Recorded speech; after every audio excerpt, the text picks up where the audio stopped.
Hi all, my name is Ryan and welcome to my channel What the Pop, where we discuss pop culture in general and Buffy a lot. As usual, a spoiler alert. If you haven't seen Buffy at least once, I may talk about things in each episode that relate to future plot points. So if you don't like spoilers, I suggest you subscribe and come back after you've watched it all. A quick plot summary. Buffy is joining a cult. Giles is shocked. Oh no, she's a cheerleader. Spooky witchy pot. Introduction to Amy. Her mum was a cheerleader superstar. Cheerleader tryouts. Girl is smoking hot. Literally, she catches on fire. More tryouts. Cordelia threatens Amy over her klutziness. Cordelia goes blind. Another girl has her mouth sealed shut. Identify Amy as the witch. Maybe. Buffy gets a curse. Eek, she's dying. Go to tell Amy's mum her daughter's a witch bitch. Eek, her mum's the witch. Giles steals a spell book. Amy's mum uses the Force. Giles undoes the spells. Buffy kicks the mum's ass. Mum tries to send Buffy elsewhere. Spell gets reflected. Mum goes bye-bye. Where'd she go? Cue the cheerleading statue, now complete with eyes that follow you.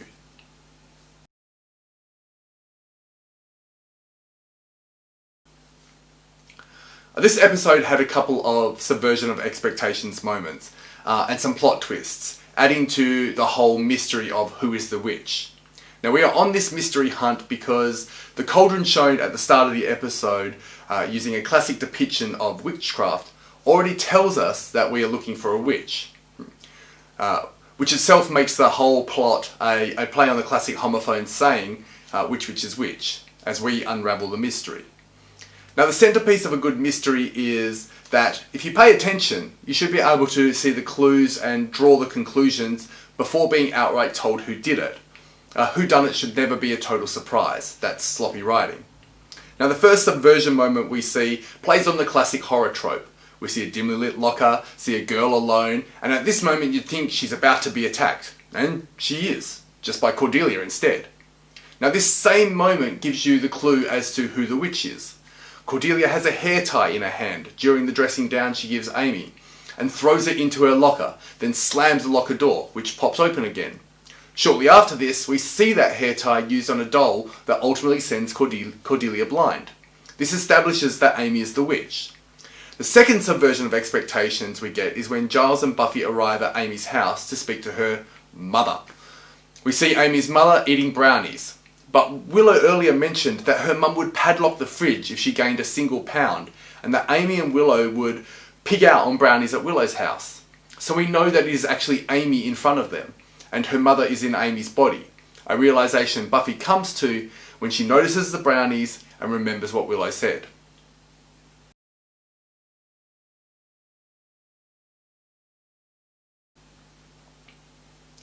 Now we often see science versus magic in Buffy, but we also often see where they cross or complement each other. There is obviously a heavy emphasis on magic here, but we also see in their simple witch test how it seems to be almost basic chemistry. There is no enchantment cast as the potion is mixed. There is nothing in it that suggests magic, and FYI, don't mix the ingredients. It says mercury and nitric acid, as they produce some pretty toxic stuff. Now this leads us into the nature of magic in the Buffyverse. Magic in Buffy seems to run the gamut between innate ability up to full ritual sacrifice. We get aspects of everything in between, from simple potions, which is essentially what the witch reveal potion is, to somatic gesture, which is simply a hand motion or something of that nature, to pure force of will, and full-on spellcrafting involving components, incantation and somatic gesture. We see some of that in this episode. We have full-on spellcraft with material components and incantation. We see that with both the spells that Amy's mother uses to cast on the cheerleaders, and the ritual Giles uses to end the spells that put Amy's mother back into her own body. We see Amy's mother go all Darth Vader and just use a gesture to force choke Xander. Then she channels her inner Jean Grey and with a look slides a desk into Giles. She gets her Darth Vader on again when she just holds out her hand and uses the Force to pull the axe into her hand. She uses her Force push to throw Buffy into a wall. All of this is done with either a simple gesture, a look and force of will. There is no ritual magic in any of this. Then she actually does a spell, reciting an incantation, summoning mystical energy. It involves very little somatic gesture other than to direct the energies at Buffy after the incantation. Buffy uses a mirror to redirect the energy back at her, sending her to her ultimate prison, trapped inside the cheerleader trophy she won in her youth. Now, interestingly, in the same way in the last episode I talked about how religious artifacts have power in this world, various gods and goddesses are supplicated to for magic or to bless the spell that is cast. Given that magic is real in the Buffy universe and that the spells work, it suggests that all of those gods actually exist too, and that the Christian God is just one of many in this universe.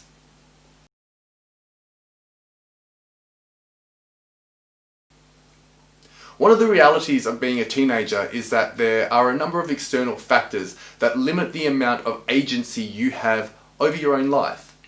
For most teenagers, the biggest factor is their parents. This episode looks at parental expectations versus forging your own path. Now, Amy's mother had expectations of her daughter, and when her daughter failed to meet those expectations, she removed Amy's agency completely. As Amy said, she said, "I was wasting my youth," so she took it. You contrast Catherine's desire to relive her youth and her glory years, first through Amy and then as Amy, compared to Joyce, who answered hell no to being that young again. When Joyce suggests joining the yearbook to Buffy, something Joyce did, Buffy states, "This just in, I'm not you, I'm into my own thing." Although Joyce's follow-up to this is less than stellar, she does recognise that Buffy and her are not the same, and isn't seeking to make Buffy into a clone of her. In this situation, Amy lost her agency. It was a form of abuse and a violation of her body autonomy. Now, they often talk about cycles of abuse, how people that were abused can become abusers themselves. And in Amy's case, this is true, as in the future, she uses magic on a number of occasions that removes or at least interferes with the agency of others.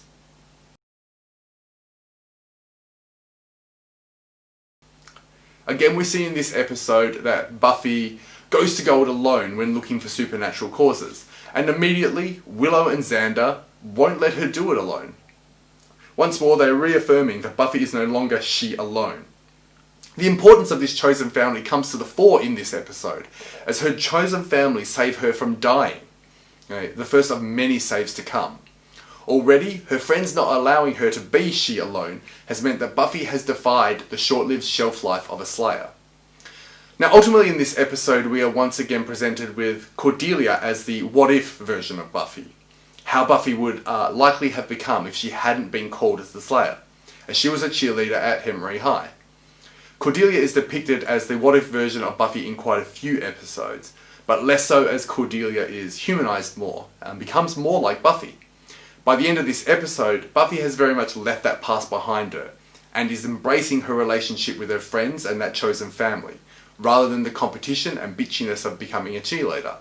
Again reaffirming, as she did in Welcome to the Hellmouth, that she is a different person now.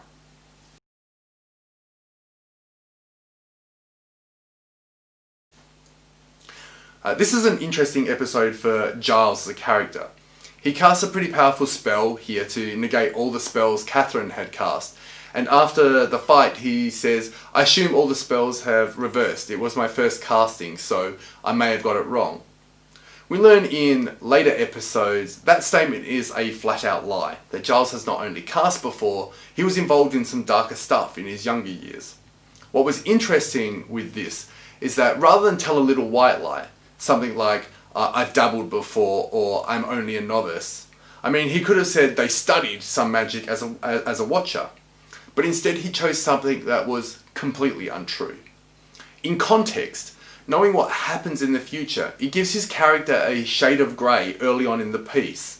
Though when he said that cutting her head off may be the only way to stop the witch's spells, you get the feeling that he would actually do it.